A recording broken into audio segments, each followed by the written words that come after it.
qu'ils servent Dieu. Ils ne servent pas Dieu. Ils servent leur égoïsme à eux autres. Dieu a dit, il n'est pas bon que l'homme soit seul. Il n'a pas dit, il est bon que l'homme se renferme dans un monastère, puis que les femmes se renferment dans un monastère et qu'il me prie. La meilleure manière de prier, frères et sœurs, c'est de faire notre vie normale. Je dis notre vie normale, comme chrétien. On loue le Seigneur dans tout ce qu'on fait. Nous, on loue le Seigneur ce matin. Moi, je loue le Seigneur en enseignant sa parole. Vous autres, vous le louez en la recevant. Les gens qui travaillent alentour, qui sont chrétiens, ils louent le Seigneur aujourd'hui. Tout ce qu'ils font, c'est pour la gloire de Dieu. C'est ça que les gens ne comprennent pas.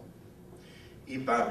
L'Église nous a habitués à être tellement élevés, et le sacerdoce et la vie religieuse, que le mariage, c'était rien. On va aller à la question 301 dans leur catéchisme. On va commencer, là. On va aller... OK. C'est ça. Alors, on va voir ce qu'on dit de notre chère institution catholique romaine. Peut-il y avoir alliance légitime entre chrétiens autrement que par le sacrement de mariage? Non, il ne peut y avoir d'alliance légitime entre chrétiens autrement que par le sacrement de mariage. Parce que Jésus-Christ a élevé le mariage entre chrétiens à la dignité de sacrement. Mais eux autres qui comprennent comme chrétiens, c'est vrai ce qui est dit là. C'est vrai ça. Mais eux autres qui comprennent de chrétiens, c'est catholiques romains. N'oubliez pas que pour nous, eux autres, nous sommes des protestants. Vous allez voir qu'il y a une belle petite question tout à l'heure là-dessus. Ça, voyez-vous, l'Église catholique, son jeu, là, c'est de dire 75% de la vérité et 25% de mensonges. C'est dans le 25% de mensonges qu'on va en faire. Jésus n'a pas dit je suis 75% de la vérité, 75% du chemin et 75% de la vie. Il dit je suis 100%. Je suis le chemin, la vérité et la vie. Ne va au Père que par lui, qui est le chemin, la vérité et la vie. C'est Jésus, ça. Il n'y a pas de prêtre là-dedans. L'Église catholique a toujours un mensonge de caché quelque part pour nous tromper. La parole de Dieu, en aucun endroit, nous donne des versets qui nous racontent que Jésus a élevé ou a baissé le mariage. Jésus n'a jamais élevé le mariage, puis il ne l'a jamais abaissé. Il l'a institué. Dieu a institué le mariage. Si on croit que Jésus est Dieu, c'est Jésus qui l'a institué aussi. Puis là, il revient aux noces de Cana. Il revient aux noces de Cana. Jésus est assisté aux noces de Cana. Comme tout le monde. Il a assisté. Il n'est pas allé là pour l'approuver, le désapprouver. Il est allé aux noces. La preuve, c'est qu'en enlèvement, il va en avoir une noce. Il va avoir sa noce avec son épouse. C'est marrant. On va avoir une noce. On va aller aux noces. J'ai hâte d'y aller. Mais on va avoir tous le même vêtement. Si on n'a pas le vêtement blanc, on ne sera pas admis à la noce. Dans l'Église catholique, il n'y a rien que la mariée qui est en blanc. Mais à la noce de l'Éternel, tout le monde va être en blanc. Parce qu'on n'a pas le vêtement blanc, on ne pourra pas rentrer dans le local de la noce. C'est dans la Bible, ça. C'est biblique. Il faut avoir le vêtement blanc. Il parle que Jésus a assisté aux noces de Cana. Mais qu'est-ce que Jésus a fait aux noces de Cana? À part d'aller aux noces, il a mis Marie à sa place. Moi, c'est ce que je retiens de ça. Moi. Il dit, une femme, qu'y a-t-il entre toi et moi? Elle dit, ils n'ont plus de vin, c'est pas tes affaires. On va manger avec ça, moi. Il dit, sa soeur, elle a dit, prenez les cruches, puis elle dit, faites ce qu'il va vous dire. Elle n'a pas dit, faites ce que moi je vais lui demander de faire. Faites ce que lui, il va vous dire. Il dit, emplissez-moi des cruches, promenez-moi-les. Mettez-les là. Il n'a pas dit un mot. L'eau a été changée en vin. Jésus, il a assisté aux noces. Puis dans l'Église catholique, on a mis dans la tête des gens que Jésus avait institué le mariage. Il y a déjà un jésuite, moi, qui m'a enseigné ça, le Père Lacasse.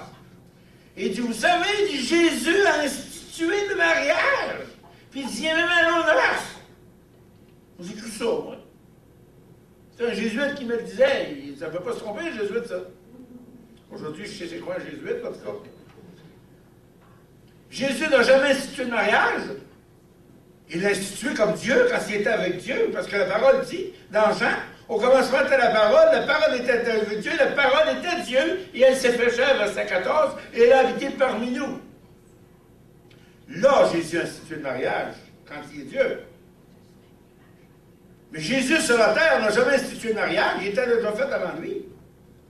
Il y a eu des mariages avant que Jésus vienne au monde, vous savez. Il y avait déjà quelques mille ans de passé. Le premier mariage a été fait au Jardin d'Éden.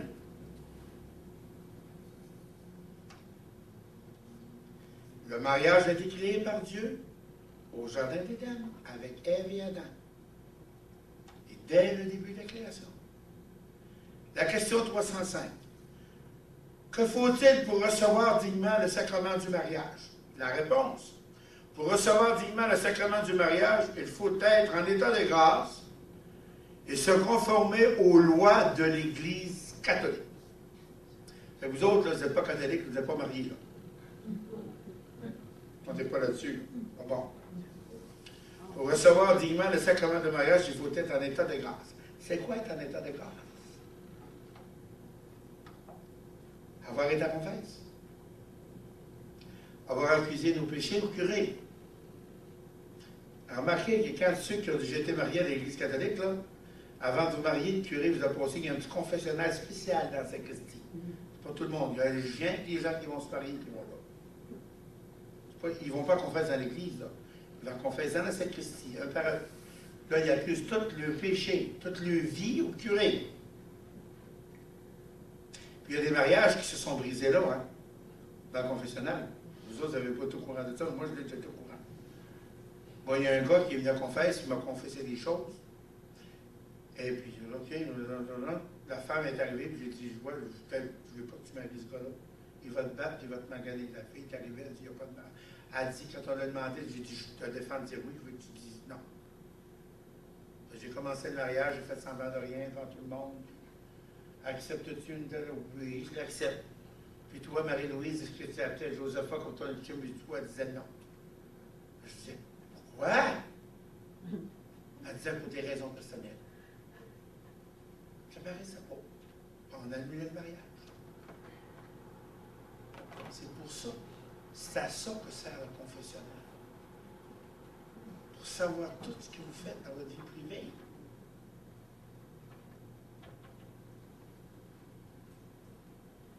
C'est épouvantable. C'est épouvantable ce qui se passe dans cette cabane de bois-là. Hein? La parole de Dieu nous enseigne que l'homme doit quitter son père et sa mère, s'attacher à sa femme et faire qu'une seule chaîne. Il n'est pas question d'être en état de grâce ou non. L'institution toujours cherche à pénétrer à l'intérieur du couple par l'obligation de la confession avant de recevoir un sacrement, afin de savoir tout sur le couple. Ce que je vous ai dit tout à l'heure. De cette manière, il contrôle toutes les familles. Il contrôle tout ce qu'il y a dans votre famille. Il connaît tout. Là, il peut dire, toi, là, tu t'es marié telle date, on est rendu à telle date, comment ça se fait que ta femme n'a pas eu un enfant? Ben oui, mais... Non, il n'est pas question. Envoie-moi ta femme au confessionnal. La femme va au confessionnal, oui, mon père. Vous avez dit à mon mari que vous vouliez me parler? Curé, ils ont va à l'église. il rentrait dans l'église, puis il rentre au confessionnal. Parce que dans le confessionnal, le curé devient Jésus. La femme à croire que c'était Jésus qui parle. Elle ne peut pas mentir à Jésus. Mais mon mari a fait ci, mon mari a fait ça. Tu n'auras pas d'absolution tant que tu ne seras pas enceinte. C'est là que le beau jeu commence. En n'ayant pas d'absolution, tu ne peux pas communier. En n'allant pas communier, tout le monde est de la côté du village te voit, rester dans ton bain. La femme est toute chaîne. Oh mon Dieu, je suis mariée. Qu'est-ce qu'ils vont? Là, elle pogne la maladie de qu'est-ce qu'ils vont? C'est une grosse maladie, ça. Qu'est-ce qu'ils vont? Qu'est-ce qu'ils vont dire? Qu'est-ce qu'ils vont dire? Elle est malade, je dis qu'est-ce qu'ils vont? Quand tu arrives chez eux, elle a son mari, il faut que je tombe enceinte. Parce que dimanche prochain, j'ai honte, je ne peux pas aller à l'église, comme ça. Tout le monde me regarde, puis je ne peux pas aller ailleurs. Si je vais aller ailleurs, ils vont dire t'es allé ailleurs parce qu'elle veut pas être enceinte. Il y en a des femmes qui ont fait 5-6 prêtres comme ça. Mon père, je ne veux plus avoir d'enfant. Ah, c'est pas toi qui décide, c'est Dieu. Fais ton devoir conjugal, puis le Seigneur s'arrangera avec ça. Mais mon père, je veux pas, je peux mourir. Je vais vous conter un fait vécu, moi, que j'ai vécu dans ma famille. Un curé qui a mangé de volée, c'est pas vraiment, en tout cas. On restait juste en face de l'église à coucher, nous autres. Puis le curé, il était sourd, puis il parlait fort dans le confessionnal. Tout le monde l'entendait. Mon père s'en va en confesse, il dit, Monsieur le curé, il dit, ma femme, il dit, elle peut pas avoir d'enfant. Il dit, quoi? Tout le monde sort de bord. Tout le monde est au confessionnal. Il dit, mon père, ma femme ne peut pas avoir d'enfant. Le docteur, il a dit, s'il y avait un autre enfant, elle va mourir. Le curé, il dit, écoute-moi bien, Johnny Fort. Si ta femme meurt, là, il y en a d'autres femmes dans le monde. Mon père sort de bord, puis en sacrant. Puis il roule la porte du confessionnal, il t'accroche les curés par le collet. Le curé tombe sur le dos de l'église. Il dit, je te communie. Mon père, il dit, je m'en balance. C'est en allé chez les baptistes, puis deux baptistes. Il était même deux gens baptistes. On ne le savait pas. J'étais appris pour la confession. Il a tout fait le confessionnal avec une chaise, comme ça, là. Mais ils l'ont jamais bâti. À cette heure, ils vont confesser dans sa Christie ou dans l'autre. Parce que le confessionnal en arrière, ils l'ont jamais bâti. Allez-y, pensez à ça, comme dirait l'autre. Voyons donc. Si ta femme meurt, il y en a d'autres femmes. Il y a des femmes qui avaient 12-13 enfants et qui ne voulaient plus avoir d'enfants. Ils n'étaient pas capables d'en avoir d'enfants. Ils n'étaient plus capables. Moi, je me suis battu au Guatemala. Je me suis battu avec le pape dans l'avion. C'était un peu pour ça que je suis sorti de l'église, moi. J'ai dit au pape, vous promenez, vous avez des bébés de tout le monde, mais nous autres, c'est nous autres qui vivons dans l'émission là-bas. Ils ont 22, 23, 24, 25 enfants, puis ils crevent toutes de faim. Moi, je fais des funérailles de 5-6 enfants en bas de 3 mois, tous les mois. Je suis fatigué de ça. Arrêtez d'en faire des petits. Si vous n'êtes pas capable de les faire vivre, faites-en pas. Il y a des moyens naturels pour ça. Hey! Vous prêchez contre l'empêchement de la famille. C'est contre la doctrine de l'Église. Je dis, Saint-Père, vous ne faites pas l'ouvrage, vous ne faites rien, vous ne voyez rien, vous vous promenez derrière dans l'avion, puis vous sont là. Mais le travail, c'est nous autres qui le faisons. Moi, je partais le lundi matin avec mes 4 ânes.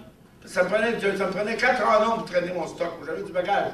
Puis mon mulet, j'embarquais là-dessus. Je me mettais une cabine sur la tête là, pour effacer les mouches. Puis je partais pour la semaine. Je couchais dans les maisons partout, j'allais visiter. Moi, j'oubliais que j'étais un prêtre toute la semaine. J'oubliais encore bien plus que j'étais un évêque. Hein. Les gens, il y a un gars qui m'a demandé, il dit, avez-vous vu l'évêque à quelque part? L'évêque d'où? De Skipoulas. Ah, oh, ça, c'est moi. Je suis l'évêque, moi, là. Ah, oui. J'oubliais ça, moi. Moi, je travaillais avec mes campesinos, j'avais formé une coopérative, je travaillais dans la coopérative. Tout ça.